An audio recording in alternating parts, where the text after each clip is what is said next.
Bonjour à tous et bienvenue à la forge, en tout cas pas tout à fait, hein. Là je suis dans le jardin, pour la simple et bonne raison qu'il y a quelques jours j'ai posté dans l'onglet communauté un petit post pour vous demander de me poser quelques questions pour une vidéo FAQ. Et du coup bah c'est parti pour cette fameuse vidéo. Donc là j'ai mon téléphone avec les questions qui sont affichées. Donc j'en ai eu quelques-unes quand même, hein. Je m'attendais pas à avoir autant de gens qui me demandent des trucs. Donc bah écoutez, c'est parti pour répondre à tout ça. Et voilà, donc je sais pas combien de temps la vidéo va durer. On va bien voir, donc c'est parti pour le premier commentaire de quelqu'un qui a posté qui a posté deux commentaires, donc je vais répondre à tout ça d'un seul coup. Alors, il s'agit de Simon Bonnet qui me demande: Yo, vis-tu de ton activité de forgeron? Si oui, des détails. Alors, on va directement commencer avec la question qui fâche, hein. Donc malheureusement non, je vis pas du tout de mon activité.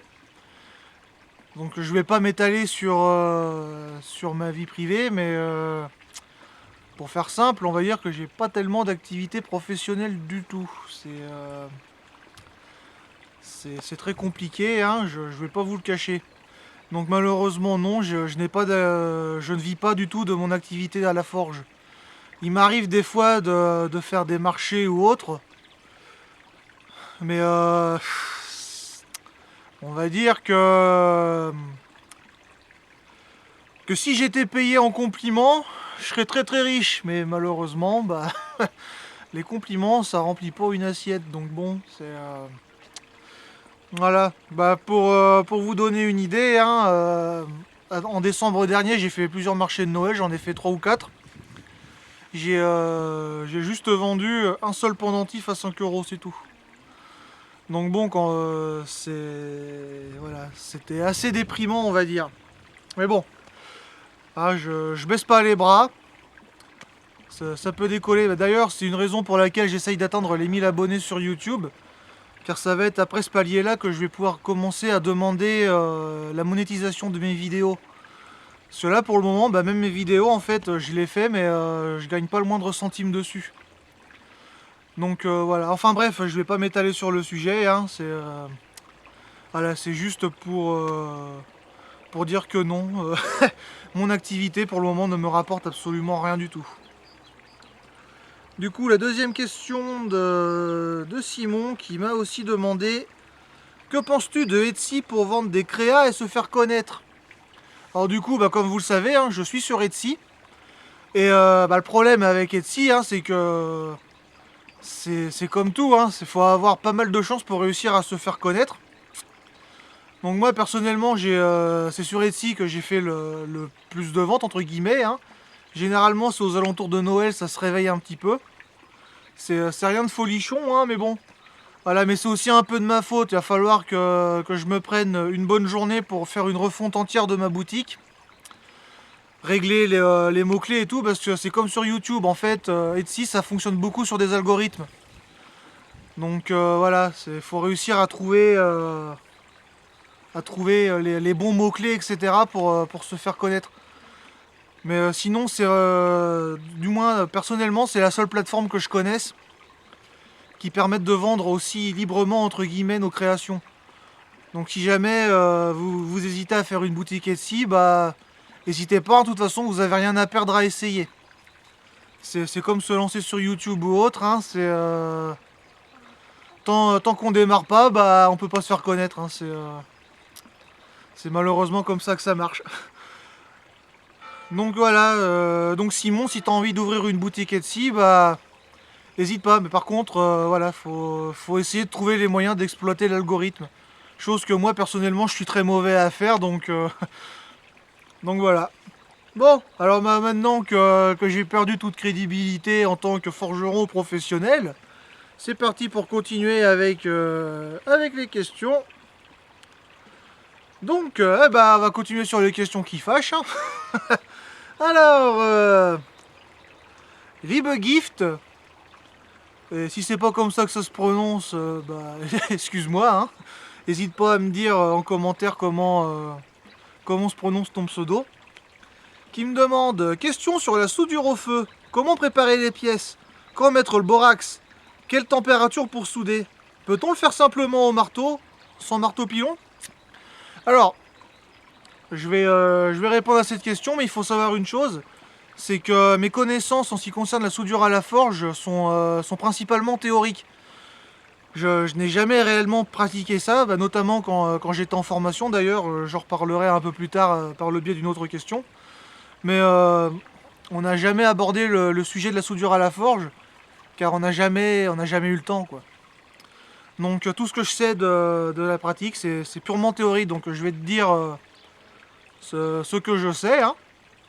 Donc en ce qui concerne la préparation des pièces, le mieux, tu sais, c'est de les meuler un peu pour enlever la couche qu'il y a sur ton acier, que ton acier soit bien propre. C'est donc voilà, un coup de disque flap, hein, que ça brille un peu, et puis normalement c'est tout ce dont tu as besoin comme préparation. Alors, quand mettre le borax? Alors pour ce point-là, c'est tu chauffes ton acier, et quand il commence à être rouge un peu au-dessus, c'est là que tu peux commencer à mettre ton borax. Parce que c'est après cette température-là que la calamine commence à se former sur ton métal. Et le borax, c'est là justement pour empêcher la formation de calamine qui ruinerait la soudure. Quelle température pour souder? Bon, alors là, ça implique des chiffres et généralement, je suis très mauvais avec ça, hein. Moi, personnellement, l'indicateur que je connais, c'est quand l'acier il est blanc, ou quand on utilise du borax, quand le borax produit une fumée blanche. C'est comme ça que c'est expliqué dans certaines vidéos, comme par exemple celle de Joey Van Der Stig, qui est un gros forgeron sur YouTube. Donc voilà, c'est à peu près tout ce que je peux dire sur la température, hein. J'ai pas de chiffre exact malheureusement. Hop, bon, ça c'est éteint. Alors... Et peut-on le faire simplement au marteau? Oui, oui, oui, bien sûr. Là, il n'y a aucun problème avec ça, hein. D'ailleurs, contrairement à ce que l'on pense, il faut pas forcément frapper comme un gros bourrin pour que ça colle, hein. C'est pas nécessaire, ça dépend ce qu'on veut faire, bien évidemment, hein. Plus l'acier va être gros, plus il va falloir taper fort, hein, mais sinon non, ça se fait tout à fait au marteau, il n'y a pas de problème. C'est juste qu'avec un marteau pilon, forcément, ça va plus vite. Mais voilà, ça se fait très bien au marteau. D'ailleurs, comme je l'ai dit, je suis pas du tout un professionnel de la soudure à la forge. Mais justement, vu que c'est quelque chose que je connais pas beaucoup, c'est un sujet qu'il faudra que j'aborde vraiment en vidéo, un de ces quatre. Que j'accepte l'éventualité que je rate complètement, et puis que ça soit une vidéo fail, hein. Et voilà. Donc voilà, on verra ce que ça donne. Mais oui, je ferai des vidéos sur le sujet. Du moins, je vais essayer, et puis on verra ce que ça donne par rapport à mes échecs ou mes réussites. Alors, maintenant, nous avons Monsieur Anemoseta qui me demande: bonjour, est-ce qu'on peut utiliser de l'acier Corten de récupération pour fabriquer des couteaux? Un jour, tu voudrais faire des formations? Comment as-tu appris à forger? Merci. Alors déjà, en ce qui concerne l'acier Corten, bon, j'avoue, j'avais lu les commentaires avant de tourner la vidéo. Donc je savais pas du tout ce que c'était l'acier Corten. Donc j'ai fait des recherches, et de ce que j'ai compris, c'est un acier qui a priori une composition telle qui fait qu'il rouille tout seul. C'est beaucoup utilisé pour des projets esthétiques, etc. Donc ne connaissant pas du tout la composition de cet acier, je dirais que pour les couteaux, il faut essayer. C'est toujours comme ça, hein, vraiment, il faut essayer. Et si ça marche, tant mieux, si ça marche pas, tant pis. Mais par contre, vu que c'est un acier qui rouille tout seul, je sais pas bien si ça serait capable de garder un tranchant ou autre. D'ailleurs, en parlant de couteau, c'est un sujet que je vais réaborder après, mais je suis pas du tout coutelier. Donc moi, ma spécialité, c'est plutôt dans le côté ferronnerie de la forge. Donc voilà, pour les couteaux, je suis pas la meilleure source, mais vu que c'est un acier qui rouille, bon bah déjà c'est sûr, hein, pour l'utiliser avec de la nourriture. Ça me semble être une évidence. Et sinon, moi personnellement, je vois bien une utilisation pour cet acier qui, bah, pour faire des, je me bouffe les cheveux, enfin bref. Du coup, je veux bien une utilisation pour faire des objets qui sont un petit peu façon post-apocalyptique, du genre des armes ou autres, mais pas des vraies armes, hein, vraiment purement esthétiques. Et ça peut être sympa, notamment, je sais pas si vous qui regardez la vidéo connaissez Warhammer 40 000, ça, ça peut servir pour faire des objets avec une thématique orc. Voilà, donc moi personnellement c'est ce que ça m'inspire. Donc si un jour je tombe sur de l'acier Corten, je pense que c'est le genre de choses que j'irai faire. Donc un jour, voudrais-tu faire des formations? Alors oui, j'aimerais beaucoup le faire, mais là pour le moment c'est pas possible. Pour la simple et bonne raison que mon atelier en fait est chez mes parents, hein, et que du coup bah on va dire qu'ils ont pas tellement envie d'avoir des gens qui vont et viennent dans la baraque, hein, surtout des gens qu'ils ne connaissent pas. Donc voilà, pour le moment, c'est pas possible. Mais un jour, j'aimerais le faire. Ça pourrait être une bonne manière bah, pour moi de gagner un peu d'argent, quoi, tout simplement. Et aussi bah, de transmettre plus directement aux gens. Et alors, comment est-ce que j'ai appris à forger? Et du coup, pour cette question-là, dans un premier temps, j'ai commencé en autodidacte. Sur les fêtes médiévales, j'ai discuté avec quelques forgerons, etc. Ils m'ont donné des petits conseils, bah, un peu dans le même genre que ce que je fais dans mes vidéos débuter la forge. Et à partir de ces conseils, j'ai commencé à réunir du matériel. J'ai eu de la chance, j'ai trouvé ma forge et mon enclume à pas cher sur un vide-grenier dans un vide-maison. Donc à partir de là, c'est là que j'ai commencé. Et vu que ça me plaisait beaucoup de chauffer le métal, de le frapper, etc. pour faire des objets, j'ai fini par me dire que tout seul je stagnais un peu et qu'il fallait que je commence à me professionnaliser. Du coup j'ai fait une formation à l'AFPA. C'était malheureusement une formation qui a duré que 7 mois et qui au final m'a apporté un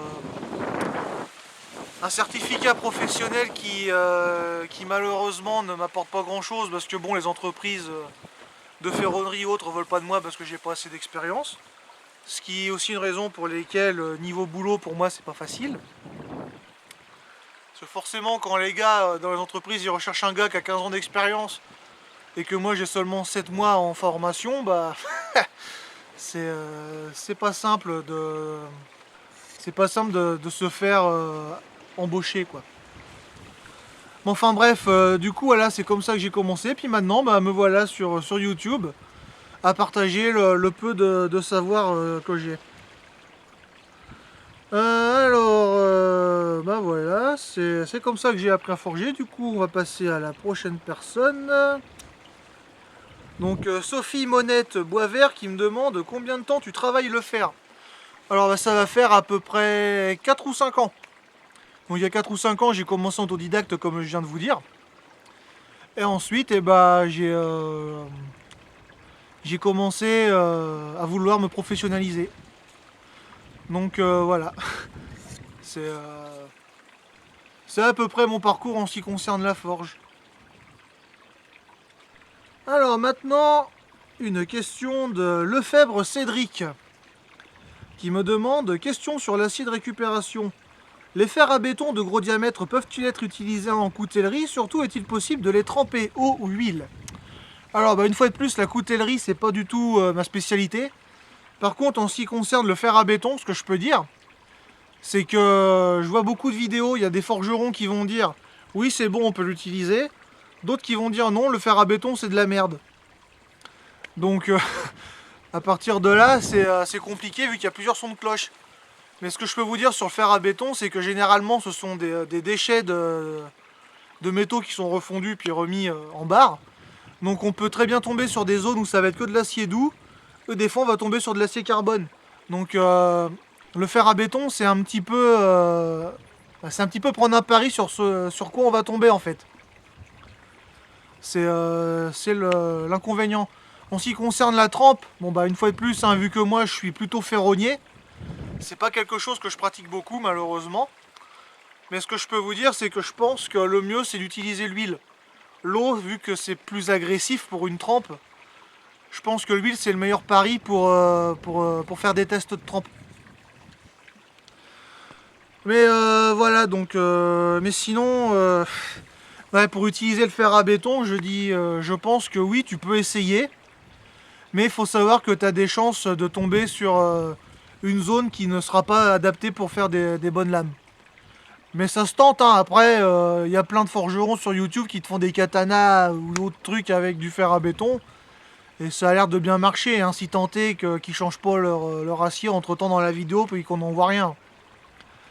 Mais bon, c'est une fois de plus, après l'acier, enfin le fer à béton, ça peut servir pour tout ce qui est armes post-apocalyptiques, etc. Donc voilà, c'est. Et aussi pour quelque chose que j'ai envie de faire bientôt, là, c'est. Mais bon, j'en dis pas plus. On verra ça le moment venu. Donc pour récapituler la question, pour les couteaux, bah peut-être, hein. Et pour la trempe, si tu essayes de tremper, je dirais à l'huile. Alors maintenant, nous avons. Ah bah tiens, une autre question de Sophie Monette Boisvert qui me demande: as-tu une ferme? J'ai déjà vu tes poules, mais as-tu d'autres animaux? Alors bah non, je ne vis pas dans une ferme, je suis dans le milieu d'un petit village. Et oui, bah effectivement, il y a les poupoules. Là, elles sont là. Je sais pas si on les voit. Il y en a 2 sur 3. Je sais pas où est la troisième. Elle doit se promener, elle vit sa vie. Mais voilà. Et sinon, en ce qui concerne les autres animaux, là, juste derrière moi, en fait, il y a un bassin avec des carpe-koi. Donc là, malheureusement, vu que les beaux jours ne sont pas encore tout à fait là, elles sont pas encore de sortie, donc je vais pas pouvoir vous montrer. Mais voilà, donc oui, on a des poules et des carpe-koi, et puis on a de temps en temps le chat du voisin qui vient nous rendre visite. Le- un chat qui d'ailleurs est très très mignon, hein. Si un jour j'ai l'occasion de vous le montrer, je pense qu'il va vous plaire. Alors, bah maintenant, je pense qu'on arrive à Darklight qui me demande: quelles études as-tu fait? Du coup, je sais pas si c'est par rapport à la forge en général, enfin si c'est seulement par rapport à la forge ou si c'est de manière générale. Du coup, bah écoutez, je vais répondre de manière générale, hein. Donc, comme tout le monde, j'ai commencé avec le brevet au collège, hein. Ensuite, c'est là où ça va commencer à devenir assez particulier comme parcours. Oh, pardon, excusez-moi. C'est que j'ai fait un bac littéraire. Ensuite, à l'issue de ce bac littéraire, je suis allé à la fac à Bordeaux pour apprendre le japonais. Donc j'y ai passé 6 ans, mais j'ai même pas réussi à avoir ma licence, qui normalement s'obtient en 3 ans. Donc bon. Voilà, donc j'ai perdu 6 ans à Bordeaux. Et c'est là que j'ai commencé à vouloir faire de la forge. Parce que c'est quelque chose qui me traînait dans la tête depuis vraiment longtemps, mais ça me semblait être un boulot complètement inaccessible. D'ailleurs, hein, je le cache pas, c'est très compliqué, mais bon. Hein, ça c'est une autre histoire, mais voilà, donc en ce qui concerne mes études, c'est comme ça que ça s'est passé. Donc le collège, le lycée, la fac, et après bah, j'ai fait une petite formation à l'AFPA. Donc voilà, c'est ce qui concerne mes études. Je sais pas si la formation que j'ai faite, que du temps où j'ai travaillé à Burger King, ça compte, hein, mais voilà. Du coup, c'est tout pour cette question. Et maintenant, il y a Chuck Killy19 qui me demande quel est mon talent caché. Eh ben, pour te répondre, je vais te dire, le talent il est tellement bien caché que je suis même pas au courant de ce que c'est si j'en ai un.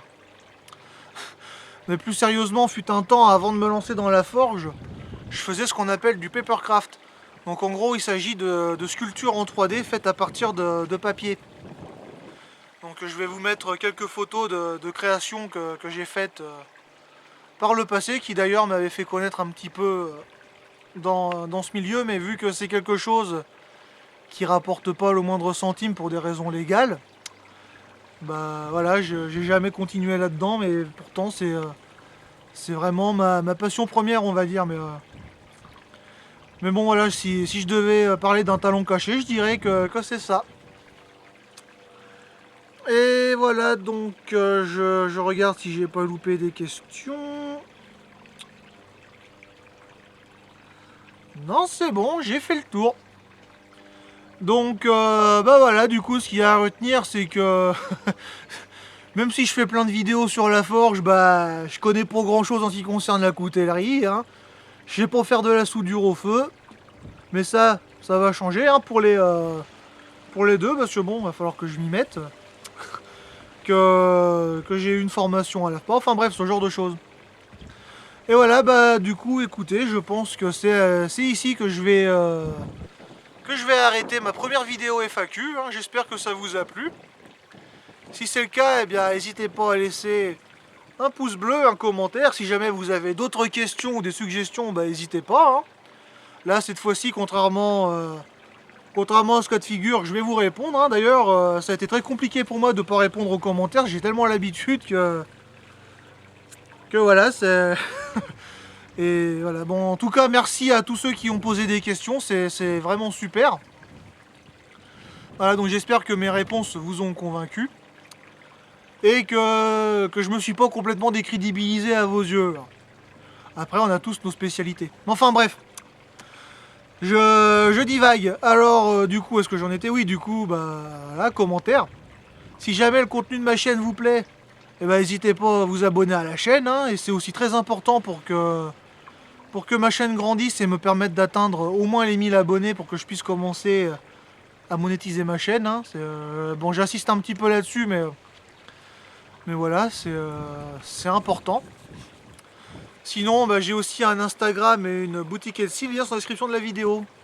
Attendez-vous à ce que je fasse une refonte de ma boutique Etsy bientôt parce qu'elle en a vraiment besoin, d'autant plus que j'ai créé des objets que je n'ai même pas encore mis en vente sur la boutique.